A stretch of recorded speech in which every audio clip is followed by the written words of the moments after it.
The NBA, but it's Wild Card weekend, baby. So let's switch gears. You hear the music. Bills and Texans are going to kick the NFL postseason off right here on ESPN and ABC. Bills QB Josh Allen making his playoff debut, and at just 23 years old, will be the youngest starting quarterback in Bills postseason history. As for the Texans, Deshaun Watson will be looking for redemption in his second career playoff game. He lost in the Wild Card round last season, totaling just 235 yards on nearly 50 attempts. And then the nightcap. The Titans and the Patriots, 8:15 Eastern. This is just the fourth postseason matchup between the NFL's leading rusher and the #1 total defense as Derrick Henry looks to get things going in Foxborough. And for the first time since 2009, we're going to see the Patriots in a wild card game. The Patriots have never reached the Super Bowl under Bill Belichick without a first-round bye. It's wild card weekend, which means we brought in the heavy hitters. Jeff Saturday, Tim Hasselbeck joining us here. Let's talk about that nightcap. We're going to talk about the Patriots and Bills game first. We all know about the Patriots' vaunted defense, but we're talking about a Titans team, right, who's had the best offense not named Baltimore since week 10 of the season. Where do you think they're going to give that Pats D the most fits, Tim?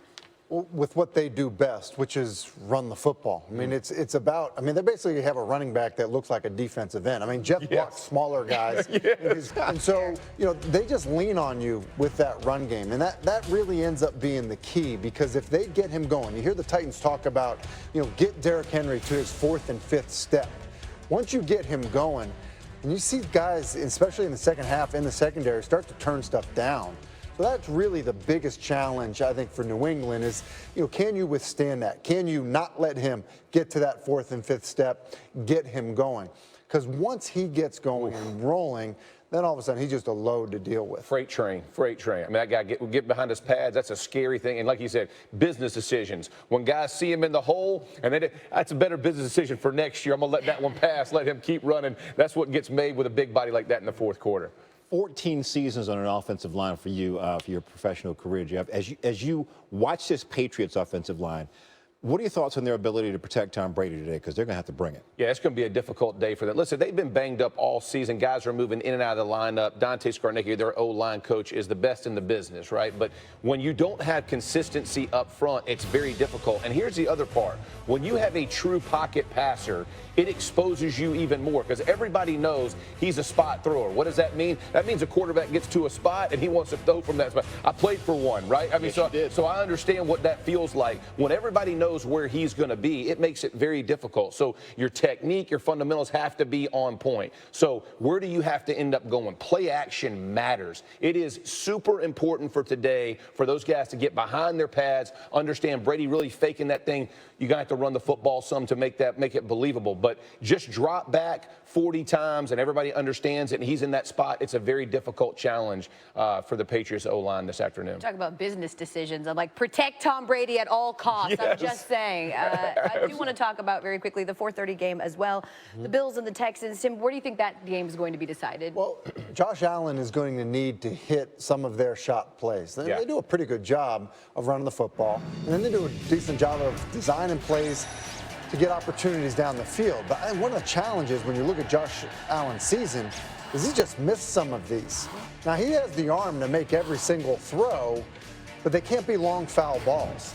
You got to make them pay. Here, you're getting zero coverage, split. Let your guys try to make a play on the football.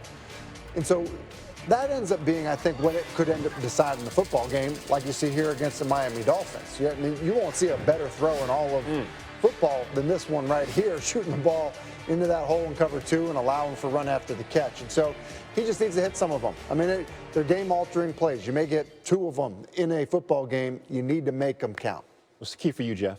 J.J. Watt, just the impact that he can have for the Texans, whether that's leadership, whether it's physical play. But if you think about a guy who's coming off a pec tear, this to me, it just sounds like a disaster, right? I mean, because he is a power rusher by nature, and what that does is it creates space for offensive linemen, because you're afraid he's going to run you over, so then you back up off him, and now it leaves him windows to kind of put pressure on the QB. If he's only can be a one-arm guy, and you understand he can only be physical one side of his body, advantage O-line, right? So, Yes. in my opinion, how much can he really play? How much can he help? Because if all of a sudden he's the most double-team defensive end there is in the league, right? Outside guy. If you don't have to double team him anymore, now you're adding into the box for the O-line. You're getting more confident. So as I look at J.J. Watt, can he be explosive in the pass game? We know run game, he can fit, he can find a way. You can always kind of manage that. But in that pass game, can he really put pressure and bear down? It's going to be huge for them today to have a win. Can we just admit, though, that it's shocking that he's even playing? Absolutely. Right? Yes. Like, it's a miracle. You heard him a few weeks ago. He was in tears talking about why he wanted. This guy is as committed as it comes. Like, I mean, it invoked emotion for me. I'm sitting here listening to this guy. I want to go back and play with a guy like that. I mean, I'm for real. Like, when you hear him wanting to play for the fans, for his teammates, there's not a bigger heart in the business. It's just physically can he take the pounding, you know, for this game, and if they win, continuing. But man, he's got incredible, incredible heart to go at this thing. You've lost like 60, 70 pounds. You can't go back and play. Tight end. I'm ready. You're not even trying, are you? Small receiver at this point.